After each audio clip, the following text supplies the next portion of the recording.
Greetings, fellow humans. Katrina here.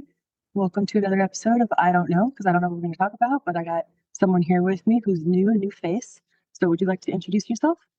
Yes. Hi, I'm Shannon. I'm a mom of two neurodivergent boys, and I'm here to talk about what it's like raising children. Awesome. And that's a perspective that I don't know because I don't have kids. I'm child free. And so you have two of them, two humans that you're raising. How old are they? I have two boys. My oldest is 10, and my youngest will be 6 here in a couple months. Nice. And I noticed you got some ink on you. Is that anything to do with them? Yes, I do have a tattoo that's a tribute for a couple people, my son's included. I'm very much in the autism community, raising two neurodivergent children. And it's very eye-opening when you see the broad spectrum of the tisms. The spectrum. So that's something that has changed within the diagnostic community over the years, is that it used to be you had like autism spectrum disorder or autism disorder, and then you had like Asperger's. Now it's Mhm. autism spectrum disorder, and it encompasses like a large range of people. Yes, because no two people are the same. Like, you can't sit there and try to, even twins have their differences, and not many people realize that. There's a big difference between a fraternal and identical in itself. And again, no two people are the same. You can't put everybody into one box. Some people are triangles, some people are circles. You can't put somebody in a peg that doesn't fit them. The triangle makes me think of the triangle breath thing, but also your arm. I noticed on your other arm another tattoo. What does it say? Oh, right here it says just breathe, because sometimes you just need a woosah. Wusa. Nice. Definitely. So, what would you say are some of the challenges in parenting neurodivergent kiddos? I think parenting in general is a challenge, neurodivergent or not. um, but it's definitely every day is has its different challenges and celebrations. It's always a show. It's always entertainment. It's always excitement. It's always It's never boring. never boring. There's never a boring day in this house. Nice.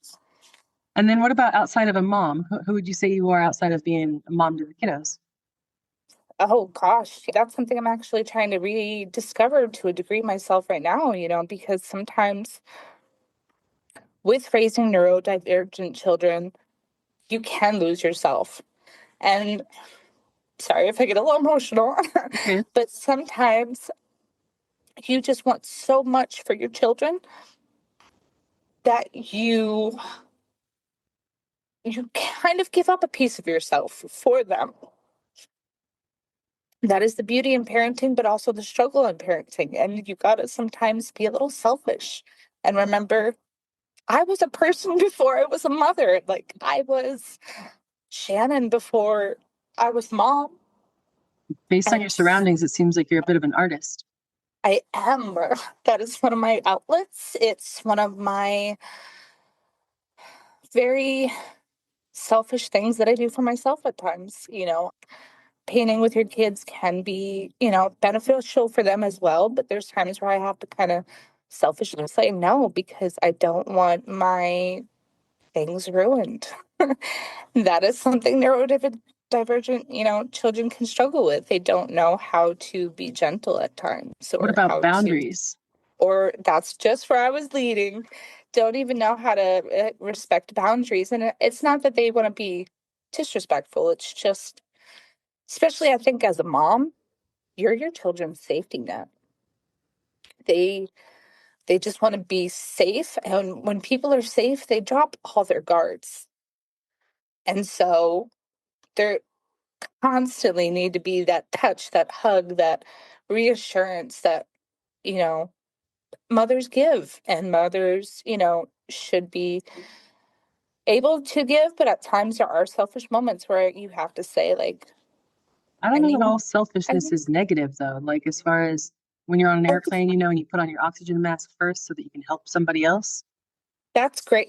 That's a really good way of looking at it. And there's times where it's like you forget that, and I think society especially puts this askew view on how women and parents should be, and you should be very selfless and you shouldn't be selfish, and that, you have to put the children first, so there are times where it's like you have to be mindful of. I mean, I don't really care what other people think, but at the same time, don't want to appear a very selfish person, because that can be taken in a negative light while parenting, because it You is make me think something. of balance. Like, how do you balance between being like a working mom and like a mom? I mean, that's definitely a well, not fully new experience, but it's something new I am struggling with at the moment, because I've just gotten back into the work field. But you have to, as a parent, you have to find that balance, and sometimes it's a little unbalanced because of how, again, society and times are. We're all trying to float in this raging sea that's around us, and we all Speaking know of that. society, do you see society as like a small, like your nuclear community, or do you see it's like a global community? I think there's definitely levels to it. There's, like your concurrent, very surrounding local, and, even within that, a smaller bubble. And then there is a very, globally thing, and there is a very, larger than what because everything trickles down. Decisions that are made at the very, very top have started to affect myself and my family and people within my community, with cuts that have been made federally.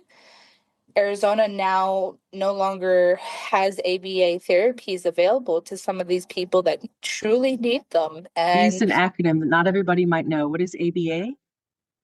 that's a I'm if you could help me with that one, because I do tend to forget some of them myself. I just know it helps. It's a therapy to help people on the spectrum or who struggle. So ABA therapy is doesn't say specifically, but it's an autism therapy specifically for autism, but I'm not seeing what that acronym actually stands for. Oh, applied behavioral analysis. I found it on Google. There, Thanks, Google. yes. Thank you, Google.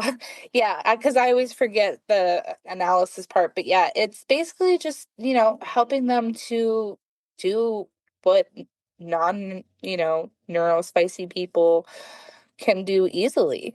Not everything comes easily to everybody. And that's, one of the struggles when you try to generalize everybody or categorize everybody, and you don't look at the broadness of it, and you try to just make it very much, like I said earlier, a box, and it's like that doesn't apply to everybody. How would you say like steps apply or spoons, if you know the spoon theory? No. Well, the spoon theory is basically that anybody who has like any like sort of neurodivergence or even physical ailment has a certain number of energy or spoons that you wake up with each day. And so Mm, sometimes you might have the spoons to do all of the things. And then sometimes you might just have the energy to feed yourself and your kiddos and go to work, or not even go to work. Sometimes people don't even have the spoons for that. mhm. So it's just like an energy level metaphor. Mm. Yeah, I mean, definitely there's, again, day by day. Every day is not the same. Yeah, that's exactly it. You wake up some days and you're like, I'm gonna take over the world. And then there's days where you wake up and you're like, I'm gonna hide from the world and I don't want to leave my bed. I've had days like that. I've definitely stayed in bed for as long as I could, or only got up to do the necessaries and crawled right back into bed, because the world is, heavy, even just my little world. And then there's, yeah, days where it's like we're taking on the world.